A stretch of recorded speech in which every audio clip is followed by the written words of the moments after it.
Hello, and welcome to Fish Wrap TV, episode 20. Today is Friday, June 18th, 2021. I'm your host, Janie Hansen, along with Q Lair for your weekly market update. An absolute explosion yesterday in the bean market. Q, I know you promised to talk about wheat first for the next few weeks, but after what happened in beans yesterday, we got to start there. We'll also cover soybean oil, ethanol, wheat, and inflation. All right, Q, what was the damage?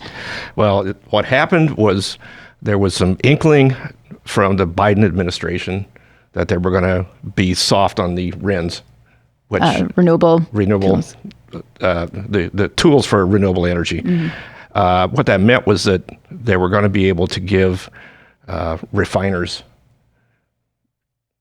a way to get away from having to blend ethanol. Oh, they're giving an out to the refiners. Exactly, and the same with bean oil. So what happened was the entire market just collapsed. We had such a demand expectation from this, and it was driving harder because of the weather and everything else. In China, of course, buying. What happened was bean oil just turned around on a dime, mm-hmm. and went down the limit by 2 days. And what happened was that the crushers were getting out of line. So Wednesday night, the CME group said, okay, we're changing the limits for beans from 60 cents to $1.50 tomorrow. Ooh.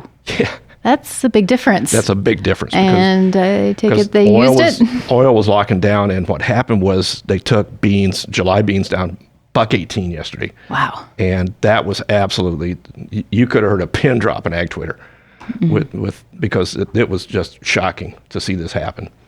And we're talking about, it blew through $13 and went all the way to $12.50, mm-hmm. plus or minus a few bucks. But it was amazing to watch this thing happen.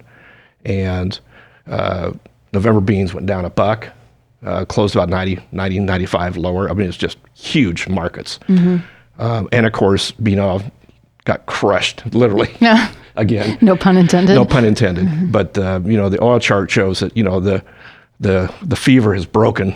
And, the same with ethanol. It's just, you see that there's been some major damage done. Mm-hmm.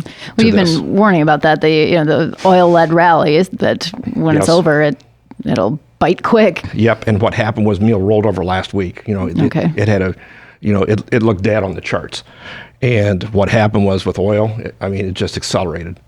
And we had 20,000 contracts liquidated yesterday in the beans. So that's 100 million bushels. So food for thought for all these farmers out here. I want everybody to think about this, is you saw what happened to move for 100 million bushels to get out of the way. If you think that we're going to ride this another $2-3, and then all of you are going to sell, and somebody's going to pay, $17 for 15 billion mm-hmm. or 5 billion beans, you're out of your minds. Yeah. Okay? Because you saw what 100 million did to the market. So, you've got to scale in. You can't, you really can't move this kind of stuff, especially as it gets higher and higher. Mm-hmm. And that's exactly what we saw here. So if you really think about it, how do I put this? If you're wanting to trade 100, 200 million bushels of beans and move open interest over a day, you have to figure you're going to have big moves in the market. Okay. And big volatility. This is not going to happen at 13 and a quarter. Yeah. And so I was just going to stand there and take it all. Yeah. Because, I don't know anybody's going to take a 60,000 lot, to be honest. Mm-hmm. But anyway, it's what happens in these markets when the fever breaks, it blew down. Then, of course, China comes in and buys 500,000 tons of beans mm-hmm. This morning. Market shot up 60 cents. Okay. So it's just like, whoa, now we got them where we want them now. and the thing is, what you do today, but you're still 50 cents lower than you were 2 days ago. Mm-hmm. So, of course, ag Twitter, drought Twitter, the crop is dead Twitter is back on their goats and traveling here. But, it's pretty funny to listen to these guys. I just love ag Twitter. But, it reminds me of the farmer's prayer. Dear Lord, please kill everybody's crops except mine. Yep. Because that's what it sounds like in ag Twitter. But, the weather continues dry. There's, rain in the forecast, rain taken out of the forecast, rain in the forecast. It's just like, it's almost like you got to pick a point, either buy it or sell it, and just be quiet about it. Yeah. So, but that was the biggest move in beans. So yeah, so with soybean oil, how about ethanol? Ethanol is the same thing. It's rolled over. There's some damage done to the charts.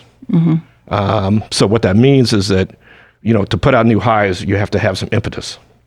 So, that's the thing is, when you put up a high and then you go down and do some work and then it breaks, that is very dangerous on a chart. Okay. And that means you got to do tons of work to get back up. Yeah.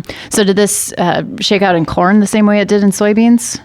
Not as much because, corn is much more susceptible in this weather.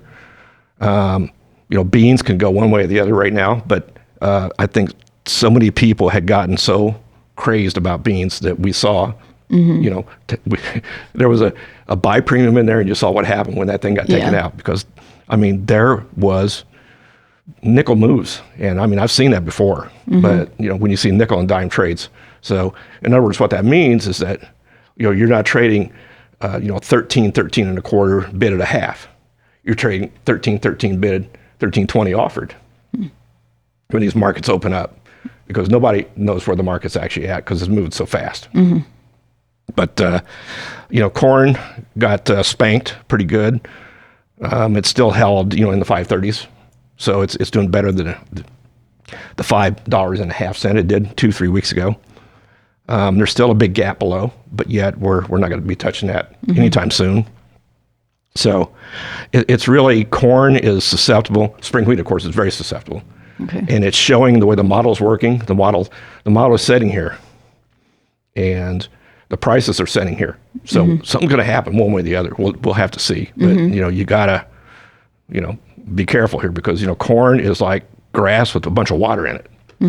And, if this thing dries out, it's going to get really interesting. But, because, but if it rains the way some of these reports are showing, then it's game over. Okay. So either all the way. Oh, one way or the other. Yes, indeed. So it's really, this is as dangerous as, one of these 88 years where, you just got to be a real pro because think about this.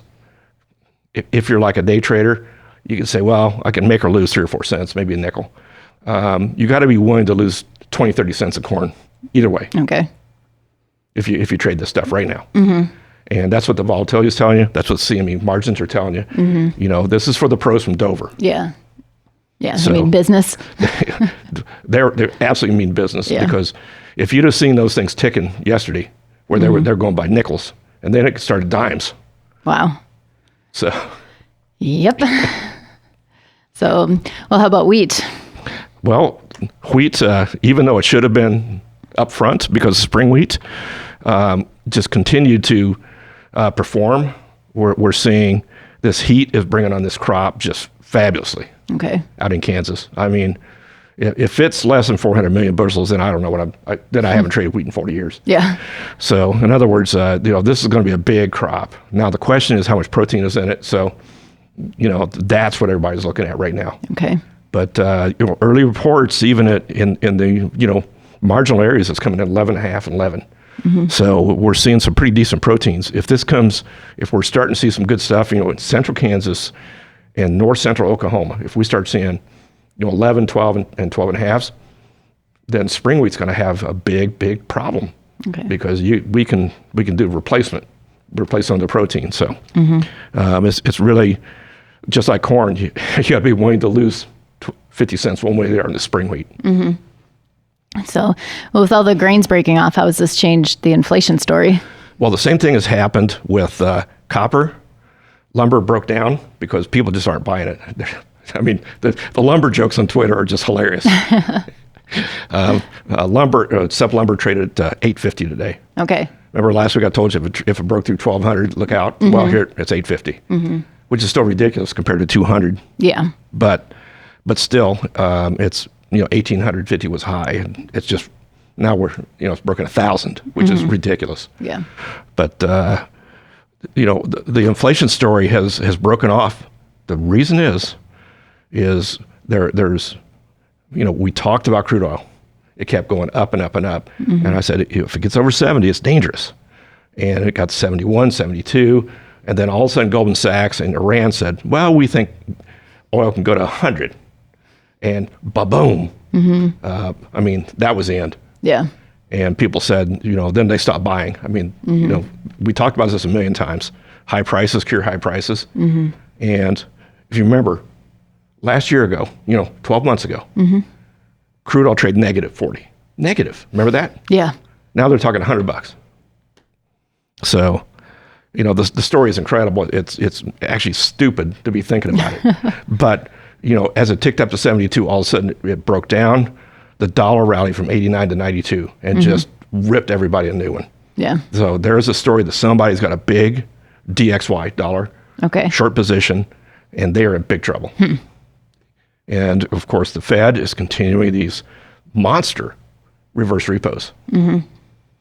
And there's something's afoot, and we're all trying to read the tea leaves. Yes, figure out what's happening behind the scenes. Well, think about this. They're talking about $500 billion in reverse repos. If you remember how much money we put out after 2008, $787 billion. Yeah. Okay. They're reverse repoing almost that much every night now. Wow. So there is something going on. So we will Very keep you posted, interesting. and maybe we'll get one of my, treasury buddies or somebody who can really speak to repos and reverse repos about what this really means and the size of this thing. Yeah. But usually it means there's a liquidity problem somewhere. Okay. That's why they're doing this, or that the Fed has just got so much money and they're trying to drain the situation. But the dollar hit 92 today, and I mean it was 90 last time we talked. Yeah. Last week. So that was 2%, which dollar gets stronger, everything else gets cheaper. Overseas. So very interesting. Well, any other thoughts for this week or things to look for next week? I'm going to really be watching the housing numbers, because, copper and lumber, even though they came off, this stuff ripples. And, this is just like a blast wave, copper going almost to $5 and lumber doing what it did. There will be repercussions in the housing market, but we're seeing, Case Shiller, numbers coming out 13% year over year increase in housing.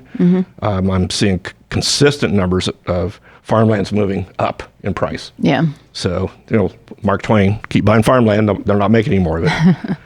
But, we're hearing numbers that are pretty ridiculous in Iowa. So anyway. All right. Well, that's what we're looking at. Thanks for the update. For those of you who are Croptimize Pro subscribers, stay tuned for our Croptimize Hedge report to hear insights about what the model has delivered this week. If you're not yet a subscriber, you can learn more and sign up at thefarmcfo.com. Thanks for tuning in to this week's market update. We'll see you next week.